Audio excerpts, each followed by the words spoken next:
Assalamu alaikum. I hope you all are fine and doing good. Welcome to a new lecture. Here we will discuss the associative property. ठीक है, और associative property for हमने क्या define करनी है और फिर यूनियन डिफाइन करनी है. ठीक है, अच्छा, अगर यूनियन के लिए आपने associative property डिफाइन करनी है तो associative property 3 नंबर्स में होती है. जैसे यहाँ पे ना A, B and C are sets. ठीक है, इनमें अगर आपने associative property of union apply करनी है ना, तो वो प्रॉपर्टी आपको क्या गिवन है, आप ले लें A union B union C. ठीक है, अच्छा, वो किसकी इक्वल होगी, हमेशा जब आप लिखते हैं ना तो वो किसकी इक्वल होनी चाहिए, A union B union C. What does it mean कि आप फर्स्ट 2 सेट्स की यूनियन लें और फिर जो आंसर आएगा उसका थर्ड के साथ लें, या first as it is last 2 का पहले कंसीडर करके उसके बाद फर्स्ट के साथ लें. आंसर आपके पास हमेशा सेम आना चाहिए. ठीक है, तो ये आपके पास है एसोसिएटिव प्रॉपर्टी. ये है यूनियन के लिए.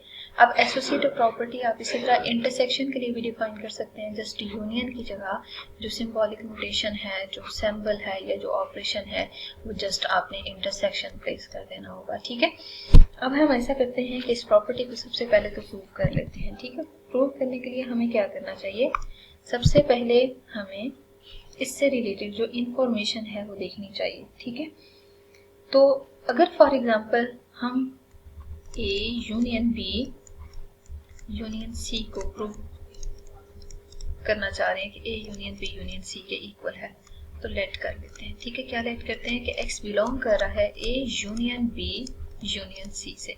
अगर x इस यूनियन से बिलोंग कर रहा है ना, तो देखिए या तो x इस bracket means A union B से बिलोंग करेगा या x सी से बिलोंग करेगा. इन दोनों में से किसी एक से बिलोंग करेगा. अब देखिए, अगर x ए यूनियन बी से बिलोंग कर रहा है तो आपको कंफर्म है कि या तो a में होगा या x b में होगा या x c में होगा. ठीक है, अगर ये कंडीशन आ रही है, इसका मतलब ये है कि x जो है ना वो किसी ना किसी तरीके से a union B union C से भी बिलोंग कर रहा है. ठीक है, मतलब मैंने क्या किया, मैंने इस से बिलोंग करवा दिया. मतलब A union B union C का एलिमेंट था वो A union B union C से बिलोंग कर रहा है. ठीक है, तो ये बेसिकली इसका सबसेट हो जाएगा.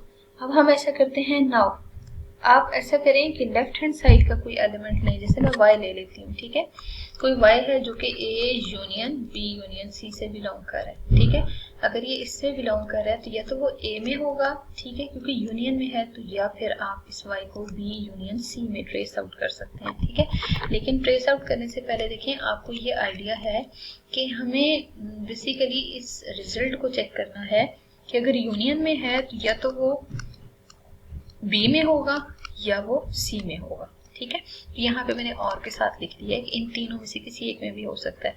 तो अब आपने अगर राइट हैंड साइड का एलिमेंट लिया था तो मे बी पॉसिबल वो A union B union C में भी हो, क्योंकि तीनों में से किसी एक में तो मस्ट आ रहा है ना, इसी वजह से वो यूनियन में है. तो कहाँ का एलिमेंट था, A union B union C का एलिमेंट था, लेकिन वो बिलोंग किससे कर रहा है, A union B union C से बिलोंग कर रहा है. ठीक है, इट मीन्स कि हम डायरेक्ट यहाँ से डिड्यूस कर सकते हैं कि A union B union C जो है वो भी सबसेट है A union B union C का. तो मतलब इन दोनों प्रॉपर्टीज को अगर हम देखें ना, तो हम ये कह सकते हैं कि जो रिजल्ट हमने प्रूव करना था वो डायरेक्ट प्रूव हो गया, क्योंकि अगर हम एक साइड का एलिमेंट ले रहे हैं तो वो दूसरी वाली साइड से भी बिलोंग कर रहा है. मतलब लेफ्ट हैंड साइड से अगर लिया है तो वो राइट हैंड साइड से बिलोंग कर रहा है, और राइट हैंड साइड से अगर लिया है तो वो लेफ्ट हैंड साइड से बिलोंग कर रहा है. ठीक है, तो दोनों तरह की प्रॉपर्टीज अगर एग्जिस्ट कर रही हैं तो इट मीन्स ये लॉ अंडर यूनियन हमारे पास वेरीफाइड है. अब हम बात करते हैं कि एसोसिएटिव प्रॉपर्टी अंडर इंटरसेक्शन हम कैसे अप्लाई करते हैं. ठीक है, तो यहाँ पे हम ले लेते हैं एसोसिएटिव प्रॉपर्टी ऑफ इंटरसेक्शन. देखिए, इंटरसेक्शन में ना सबसे पहले तो ये हमें क्लियर है कि A intersection B intersection C को प्रूव करना है, A intersection B intersection C के इक्वल. ठीक है, तो लेट कर लेते हैं किसी एक साइड का एलिमेंट है, जिसे x है जो कि बिलोंग कर रहा है a intersection b intersection c से. अगर वो इससे बिलोंग कर रहा है तो x a से बिलोंग करेगा. ठीक है, मतलब इस पेयर से ब्रैकेट से, या x c से बिलोंग करेगा.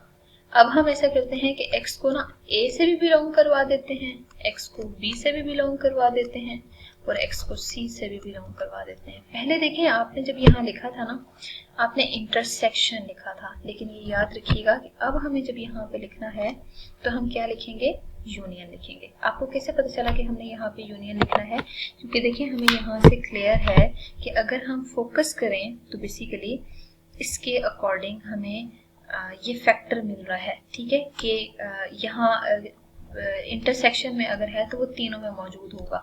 अगर वो तीनों में मौजूद है तो यहाँ पे हम एंड लिख देते हैं, ठीक है। अब अगर वो तीनों में है ना तो कंफर्म है कि वो ए में भी होगा, ठीक है, और आप इधर कंबाइन कर दें बी इंटरसेक्शन सी में भी होगा। अगर कि इन दोनों में है तो basically A intersection B intersection C से भी बिलोंग करेगा, ठीक है। तो x कहाँ का एलिमेंट था, A union B, A intersection B, A intersection B का एलिमेंट था, ठीक है। और वो कहाँ से बिलोंग कर रहा है, वो A intersection B intersection C से बिलोंग कर रहा है। एक तो ये क्लियर हो गया। अब हम ऐसा करते हैं कि लेट करते हैं कि y ना दूसरी साइड से बिलोंग कर रहा है, A intersection B intersection C से। अगर वो इससे बिलोंग कर रहा है तो वो ए से भी बिलोंग करेगा और वो बी इंटरसेक्शन सी से भी बिलोंग करेगा, ठीक है। तो y अगर ए से बिलोंग कर रहा है तो y बी से भी बिलोंग करेगा, ठीक है, और y c से भी बिलोंग करेगा, ठीक है। और यहाँ पे ना हम एंड लिखते जाते हैं, ठीक है।